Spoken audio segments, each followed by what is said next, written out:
Okay, Sarah, would you confirm that we have a quorum and let us know who is here?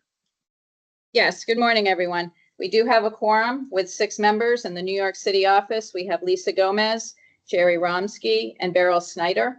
And here in the Albany office, we have Joan And Sullivan. Liz Velez. Thank you. Yes. Liz Velez, I didn't see you there. There you are. Okay. Good morning. We have 4 members in the New York City office, and then Joan Sullivan, Christina Coughlin, and Ken Evans here in Albany. And then on the phone, we have Al Carney and Kent Severud joining from remote locations pursuant to section 3.7 of the bylaws. And absent today is Janice McKinney and Adrian Swazerski. Back to you, Madam Chair. So much. Okay, we will begin the September 10th full board meeting, which was preceded by the Finance Committee meeting of the DASNY board. So we will get right to it. Tab 1 are the minutes from the July 16th meeting. Could I have a motion to approve? So moved. Okay, I have Al motioning and Liz seconding. All in favor? Aye. Any opposed? Any abstentions? Okay, that's great. Motion carries. Jerry, will you please give the Finance Committee Certainly. report? Thank you, Madam Chair. We met a short time ago. We adopted the meeting minutes from the July meeting of Finance. We then advanced to discuss the PIT sales tax offering. After a few questions, which was, by the way, answered nicely by Matt, we recommended that we approved at today's board meeting. And unless anyone has any questions or concerns for Finance, that will conclude my report, Madam Chair. Thank you. Thank you so much. All right, tab 3 is the aforementioned PIT sales tax single approval financing resolution. Matt is going to present this transaction to the board along with co-bond counsels Chris Reitzel from Nixon Peabody and Sonny Williams of Bryant Ravina. Take it away, Matt. Thank you, Madam Chair. So the board is being asked to authorize the issuance of multiple series of tax-exempt and/or taxable fixed and/or variable rate bonds issued at one or more times at an amount not to exceed $2.5 billion. The state would like the flexibility to issue the proposed bonds under either the personal income tax revenue bond program and/or the sales tax revenue bond program. The authorization is for new money and refunding purposes. And with regard to the new money portion, the proceeds of the bonds may be used for any authorized purpose. However, the programs or projects expected to be financed by the bonds are for those projects described in the transaction report. In addition to the new money portion, this authorization also looks to cover the refunding of certain bonds issued under various state-supported debt programs. Regarding coverage ratios for the most recent fiscal year ending March 31st, 2025, the debt service coverage on all outstanding state personal income tax revenue bonds was 10 times total debt service, and the debt service coverage on all outstanding state sales tax revenue bonds was 7.1 times total debt service. And finally, the expected ratings of either program are AAA, AA1, AA+, and AA+. And now I would look to hand the presentation over to our co-bond counsels. Thank you. And both Chris and Sonny are online with us. Good morning, everyone. Can you guys hear me okay? Yes, and thank you both for being with us. Thank you guys for having us. We were here in July. It went so fast this summer. I hope everyone had a great summer. Happy to be here with my friend Sonny again. Before you for consideration is the adoption of 2 supplemental resolutions, one under the personal income tax revenue bond program and the other the state sales tax revenue bond program. Each supplemental resolution authorizes individually and together the issuance of up to $2.5 billion of authorized bonds, meaning that in no event will more than $2.5 billion of authorized bonds be issued under the supplemental resolutions before you today. In order to provide maximum flexibility, as Matt described, it is proposed that the board authorize the issuance of bonds under both the general purpose PIT resolution and the sales tax bond resolution. As described in our letter and as detailed by Matt, the authorized bonds may be issued for any authorized purpose, but are expected to pay for the projects referenced in our board letter and in the transaction summary, and to refund certain outstanding state-supported debt. Each supplemental resolution permits authorized bonds to be issued in one or more series or subseries at one or more times, and to be sold on a negotiated or through competitive bidding. In addition, all or a portion of the authorized bonds may be issued as tax-exempt bonds and/or federally taxable bonds. Each supplemental resolution also provides for an authorized officer of DASNY to execute and deliver supplements to the related financing agreement to reflect any additional issuance under the program. Lastly, each supplemental resolution delegates to various officers of DASNY the power to make the determinations described in our letter and to do all things necessary or convenient in connection with the sale and issuance of the authorized bonds. At this point, I'll turn it over to Sonny to talk about each of the programs a little bit. Thanks, Chris. Good morning, everyone. It's very nice to be with you again. To echo Chris's words, I hope everyone's been enjoying or did enjoy their summer. It did go very quick, though. Yes, sir. Yes, it did. Yes, it did. Yes, it did, Al. Nice seeing you all. As Chris said, I'm going to provide a brief overview of both the PIT and sales tax programs. So with regards to the PIT program, Article 5C of the state finance law authorizes DASNY and certain other authorized issuers to issue PIT bonds for any authorized purpose, as Matt had stated earlier. All PIT bonds issued under the general purpose PIT bond resolution are special obligations of DASNY secured by payments to be received by DASNY under the PIT financing agreement with DOB. The PIT financing agreement obligates the state to pay debt service on outstanding PIT bonds, notes, and other obligations. Those payments are made from amounts available in the Revenue Bond Tax Fund established by state finance law and are subject to annual appropriation. The Revenue Bond Tax Fund receives statutorily allocated portions of the state's personal income tax receipts, the Employer Compensation Expense Program receipts, and the pass-through entity tax receipts. My apologies if you're hearing bells. That's on me. It's my computer, and my apologies. Can't mute that out. With regards to the sales tax program, Article 5F of the New York State Finance Law authorizes DASNY and certain other authorized issuers to issue sales tax bonds for any of the purposes for which state-supported debt may or has been issued. All sales tax bonds issued under the sales tax bond resolution are special obligations of DASNY secured by payments to be received by DASNY under the sales tax financing agreement with DOB. The sales tax financing agreement obligates the state to pay debt service on all outstanding sales tax bonds issued under the sales tax bond resolution.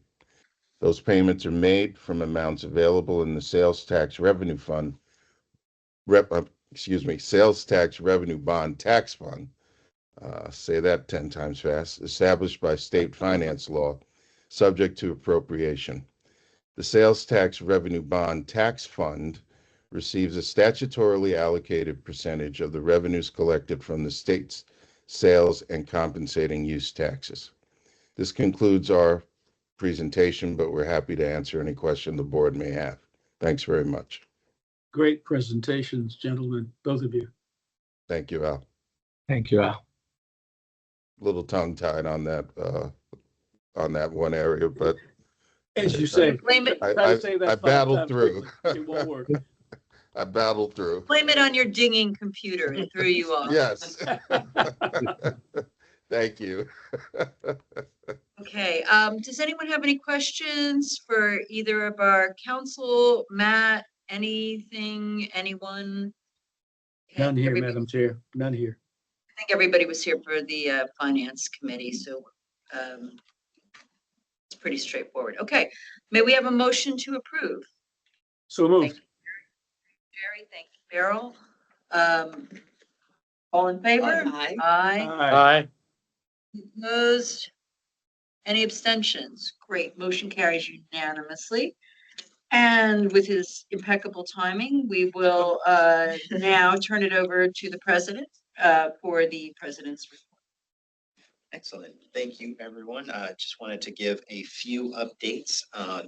We participated this year in the New York State Fair. It's one of those opportunities for us to actually do outreach and marketing in central New York. It receives almost 900,000 visitors over that 8-day period. So it was an exciting event. We were there with the governor. And happy to remind people of the great work that DASNY does all across the state.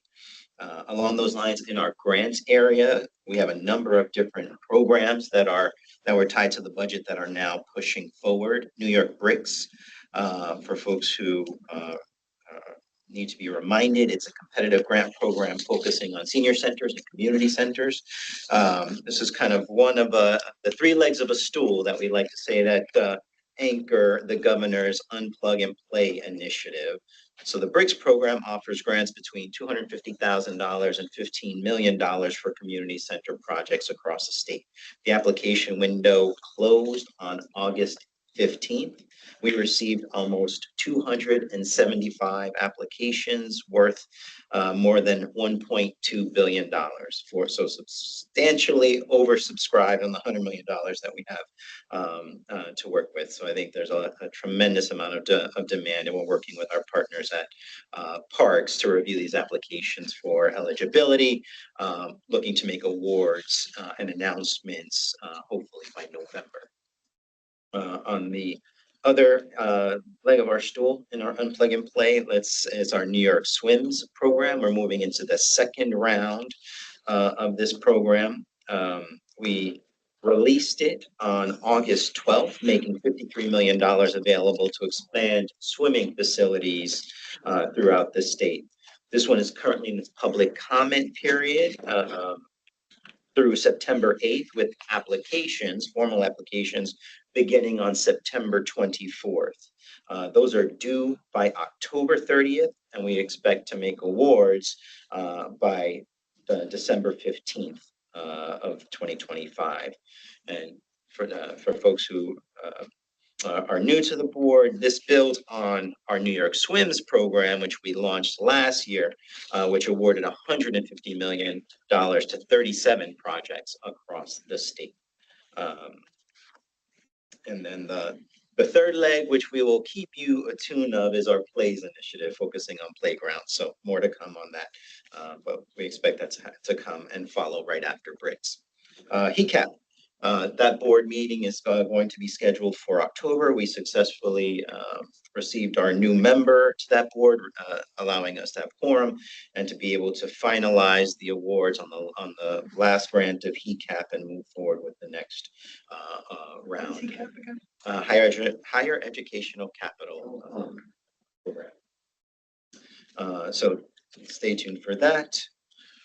One of the things that we are doing now is moving a little bit more in terms of engagement with our partners and clients, and we have an event coming up on September 30th, focusing on the intersection between construction and design and how that meets the needs of our client agencies. So focusing on how we're designing spaces that really improve our ability to educate in terms of the higher ed space. And then certainly when we talk about some of our mental health and OASIS agencies and the way that designed shifts and improves outcomes for members of those programs is equally important. And so we're creating an opportunity for us to have that conversation, not just with the folks that are doing the designing and doing the construction, but really bring that together with the impact that it has on the program recipients. So we're excited about that.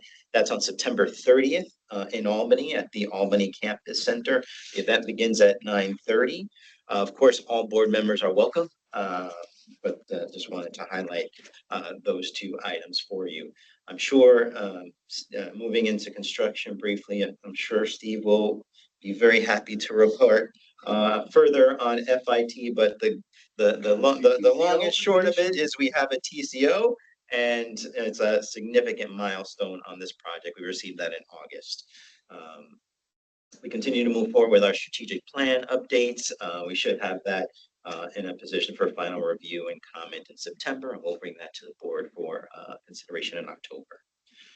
Bond financings, I'll leave most of this to Portia, but we've had a number of transactions since we last met. Interagency Council priced in July. Mount Sinai, they also priced in August. Roswell Park priced in August. So number of successful transactions in between. I will mention in terms of employee engagement, we have a significant event happening on September 18th. We again welcome all of our board members to participate. This is our all hands meeting in the fall. That's going to be held September 18th at Bethlehem Town Park.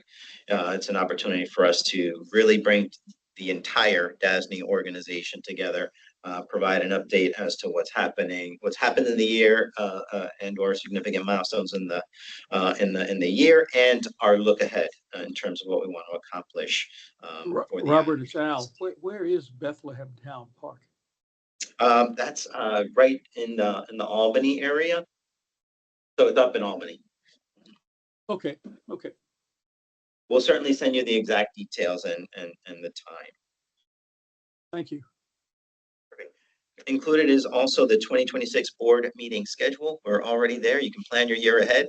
Hopefully plan vacations around some of these dates. If there are any issues with those, please just get back to us as soon as possible. It gives us an opportunity to make any adjustments if we need to. And that concludes my board report. Thank you, Madam Chair. Wonderful. Okay, we will turn this over then to first of all, I'm sorry, any questions of Robert on his? It's all good news, so None here. great. So I will turn it over to Portia on the Public Finance and Portfolio Monitoring Report on tab 5. Thank you very much, Madam Chair. Behind tab 5 are the standard public finance reports. Since the last board meeting, in addition to the transactions that Robert talked about, we also priced the PIP transaction last week. That was a $2 billion deal. It was extraordinarily well received in the market. We got $1 billion in retail orders and $9 billion in institutional orders, so $10 billion in orders on the $2 billion deal. We saw corresponding tightening of the spreads on that deal as a result of that oversubscription. So everybody, obviously very, very pleased. Conditional budget is obviously we were pleased as well. Brief market update. Total year-to-date new issuance volume for 2025 is approximately $417.6 billion, up from last year's comparable volume at this time of $371 billion. This week, primary issuance is expected to total about $11.5 billion. Municipal bond funds saw inflows last week as well as inflows the prior week. Yesterday, AAA MMD yields were lower, with the 10-year decreasing 4 basis points to 2.98%, the 30-year decreasing 4 basis points to 4.31%. U.S. government bond yields were higher, with the 10-year Treasury yield increasing 3 basis points to 4.08, the 30-year yield increasing by 3 basis points to 4.72.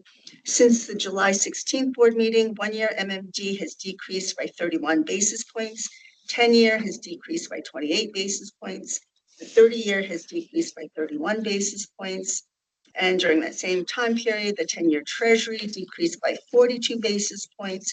The 30-year decreased by 29 basis points, basically reflecting slower economic growth, the weaker jobs report, and the expectation that the Fed will reduce rates at the September Fed meeting. That concludes my report, Madam Chair. Fabulous. Okay. Any questions of Portia? Great. Okay, so we will turn it over to Kim for the financial report behind tab 6. Madam Chair, as highlighted in the standing financial report, personnel expenses are slightly ahead of of projection primarily due to salaries as a result of hiring slightly ahead of budgeted pace and attrition slightly behind budgeted pace. Non-personnel expenses are slightly under projection due to timing of certain expenses. We've closed on 4 private debt issuances between June and July and received $600,000 in financing fees for the period. The percentage of direct hours charged to public client programs remains stable since June at 95.4, but remains slightly over the budget at 94.4. Also included in your materials is the quarterly investment report for the period ending June 30th.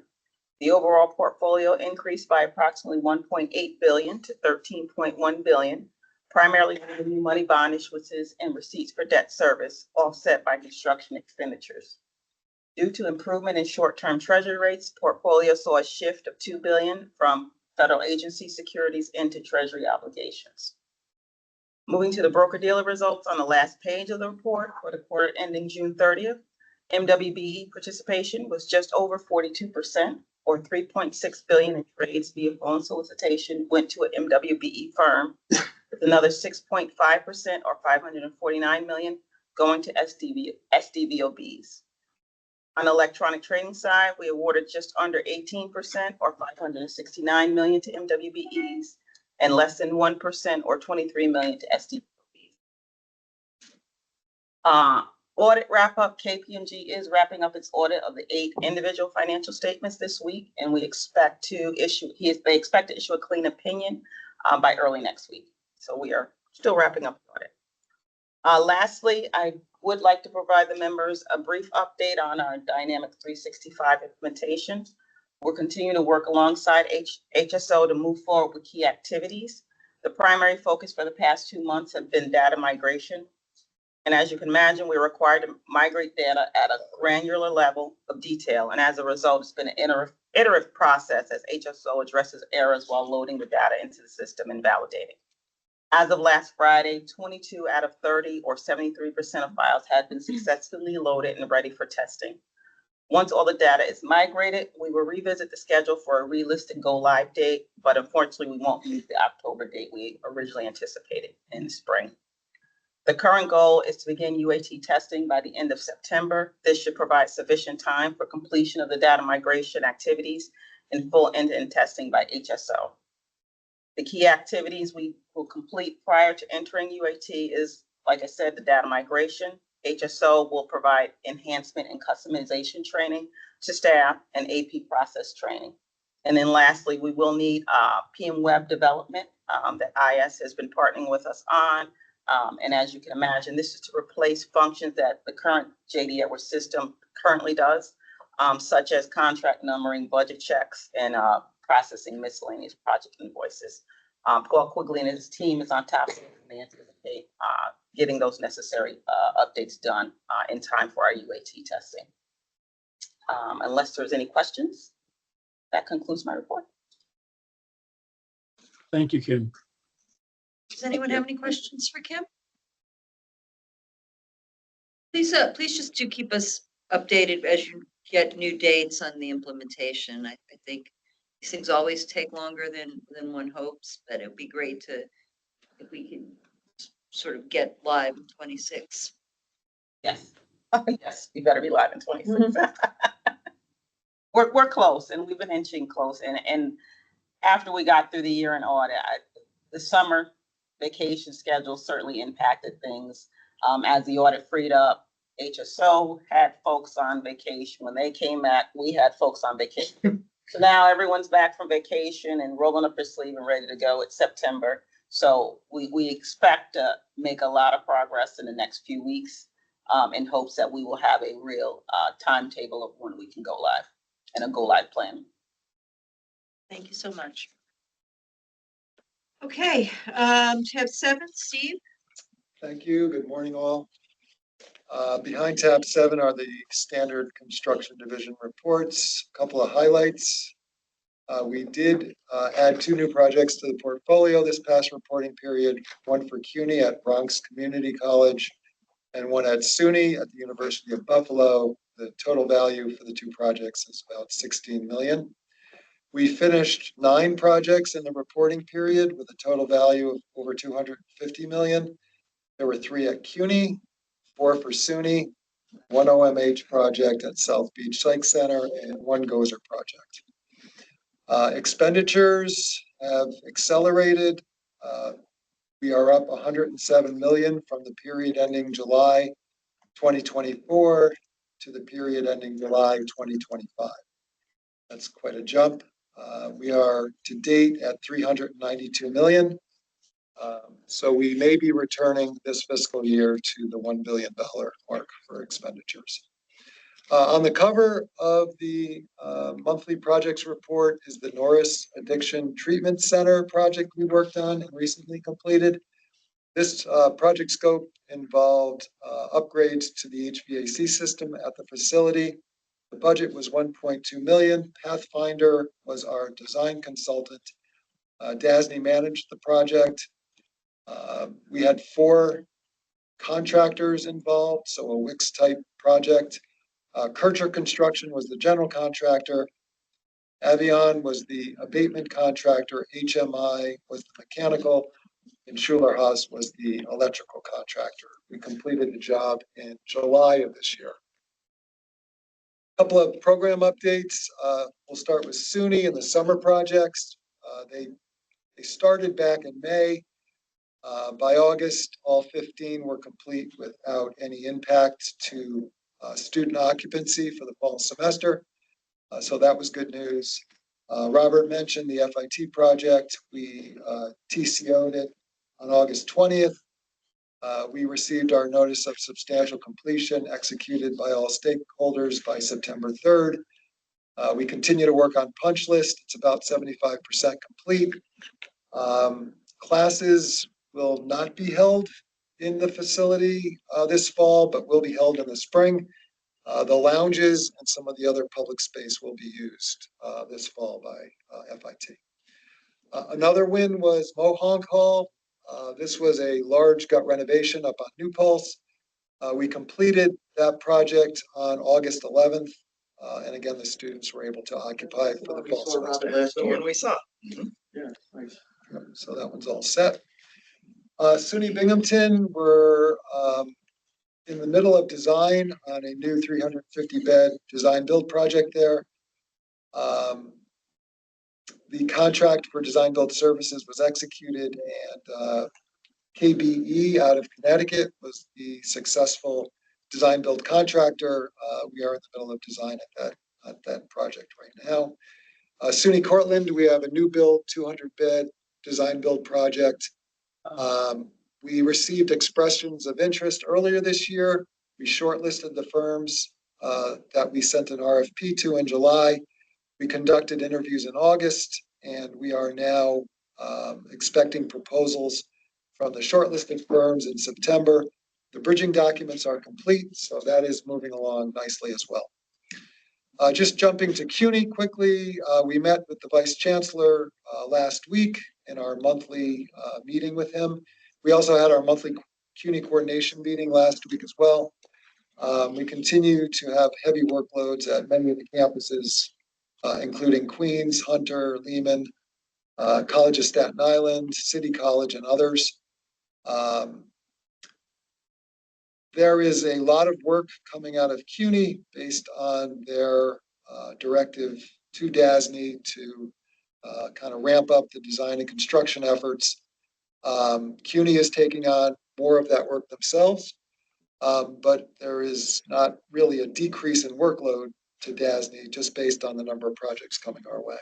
But I did want to mention that CUNY is actively doing a fair amount of their projects themselves They have a now. whole department set up there then? They always have, and they always typically did maybe 25% of the portfolio, with DASNY doing 75%. Their desire was to change that ratio to 60% DASNY and 40% CUNY. So they're working in that direction. But there is a lot of work, and DASNY is really challenged, based on the amount of work coming with the resources that we have. So I'm not setting off the alarm. I'm just telling you there's a lot of CUNY work being pushed through the pipe. And we've got more projects in construction right now with CUNY than we've ever had. So a lot going on.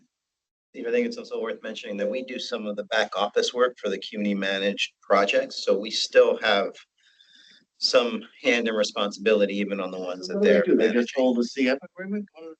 They do. We essentially set the projects up in our system. We assign the funding to the projects. So we're doing a lot of admin work associated with their managed work. Anyway, worth mentioning and worth keeping an eye on. A couple of other programs, OMH, we continue with the foundation work at the Capital District Psych Center parking garage. The Mid-Hudson Forensic Hospital, the new build, continues with steel framing and foundation work continuing. In Western New York, we will be back on site, likely in November at the latest, with a change order work that was being pushed through associated with the existing structure. We're still working on the addition and what we're doing there, but we should have some direction from OMH on that in the not too distant future. And just lastly, the DOH Life Sciences Lab. The project remains on schedule for 2030. The budget remains intact. We have now awarded packages for mass excavation, site utilities, concrete foundations, structural steel, and some long lead MEP equipment. Other packages out to bid today are the elevator package, the exterior glazing, the elevated concrete decks, and metal panels. All in all, Is it consistent with what you budgeted for that? we're really happy with what the market is responding with. Given your challenges, right? Yeah, I mean, the target price, we were hoping along the way we would be aligned with that target price, and so far so good. And some of the bigger packages, have been out, and the response has been very good. There's been, it's not one bidder or two bidders, so we're seeing some competition in the market. I think we're sneaking in between that Micron monster out in Utica, and the Bills is starting to finish up, right? That stadium will be open in 2026. So I think we kind of found a good sweet spot to bid this project. So Turner Gilbane's doing very good work for us. There have been no site safety issues to report. Our 36% MWB target remains in place. The project is now fully funded. We had a principals meeting on September 2nd with Turner Gilbane and HOK. We have another one on October 7th. So far, so good. Fingers crossed. What is the completion? The guess. 2030. It's early 2030 is the expected completion date. We should have actually foundation work. Right now, we're consolidating the site, taking any settlement potential out of the existing site. We think foundations will begin as early as November of this year. So it's getting exciting out there from a construction standpoint. It's starting to look like something. We do hope to have a groundbreaking at some point, and we'll invite all members to Sounds great. participate and visit. Yeah, we don't have a date for that, but I know Terrific, it's terrific. just a couple of January. Yeah. A warmer month. Just a couple of admin items back on the recruitment front. Things are getting better. We're down to 25 open recruitments for 42 open positions. That figure includes 17 staff that are actually hired but have not started with DASNY yet, and another 7 with conditional offers. So it is getting better. Summer interns, we completed the internship program in August. There are, however, 8 interns that remain on staff with the construction division. Their fall semester calendars allow them to come back for a day or two, and we're taking advantage of that. A couple of upcoming events. You got like the ones that are in the seniors that are looking for jobs afterwards. I'm sure if they're capable and They're competent, interested, we consider them, absolutely. Yeah, it's good to keep a thread to them during the school year because they're probably being recruited by other firms. And, It's definitely the case. Yeah, you know, if we can offer them something now or over the next semester, it would be good for us, right? There's a couple of upcoming presentations or conferences. We're speaking at a New York City Next Generation event on October 30th. And of course, the New York State MWBE Forum is on November 17th and 18th that our OPG group will be fully engaged with. Where is that? That's in Albany. The egg thing? It is. Yes. We had our last quarterly directors and chiefs and senior managers meeting up in Albany on July 31st. The final one for the year is November 13th here in New York City. And that concludes my report. Was that on your TCO, Steve? That was a challenge for us. Just a question, Steve. I don't know if you're seeing anything of this ilk. Downstate, some of the agencies are monitoring and watching for variations in pricing or change orders due to tariffs, the availability of goods and services outside of the United States, as well as workforce fluctuations down. Are you seeing any of that? So on the tariff front, you know, remember in DASNY's contract, we have a Buy American Steel clause. So the steel tariffs that we heard a lot about have no impact on our projects at all. As far as change orders, look, if the job is bought out, we don't even consider change orders due to tariffs or anything else, right? I mean, we I don't, like that. we do not. Yeah. That was the same with COVID. Right.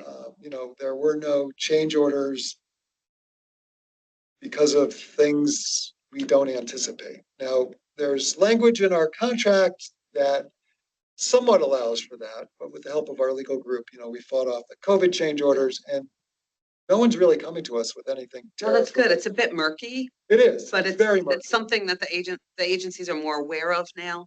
yes. And we are, Moving it is a different story. you know, there's no way to really, I keep getting asked what effect are the tariffs having? And I Yeah. keep answering, you know, I'm looking at the market and the economy and even that's hard to put a price tag on. Right. It's impossible to put a price tag on any effect that the tariffs are having. Good. Just go away. I mean, if they're here, they're gone. I don't really I know know. what's going on. That's what I with mean them. by murky. Yeah. I'll tell you this, the competition downstate has been very robust. We're getting pricing from 20 or 30 contractors for some of our project bid opportunities. So there's tons of competition down here. I don't know if that's because work is drying up in the city, but we're seeing a lot of competition. We're seeing very good pricing. That's great. And we're seeing, you know, bid prices come in close to, in many cases below our cost estimates. Folks So are things looking are at their very backlog. And they're willing to like absorb a piece to keep their people busy. That's what we're seeing today. Backlog building. That's Yeah. what you're saying. Yeah. That's great. So good news on the downstate construction work. Probably continues to go down. They don't have enough. Yes, and then It's the then next the job. drywall Eventually, contractors go out or the, Yep. you know, you know, pick the trade. Yep. Masons. So, okay, well, Time will tell. Thank you. You're welcome. it's good news for us. at the It moment. is, it is. It's a great time to bid. There is, you know, we are also trying to push projects out to bid because there is a new International Building Code edition coming out on Yes. January 1 of 2026. So all of our designers are in high gear. We're trying to bid quickly before December 31st. So a lot of interesting market moving things going on. All right, anything else for Steve? Anybody? Okay. May we have a motion to go into executive session to discuss the financial and credit history of a particular corporation, matters leading to or the appointment of employment, promotion, demotion, discipline, suspension, dismissal, or removal of a particular person or corporation and proposed pending or current legislation. So moved. Carol, thank you, Al. Okay.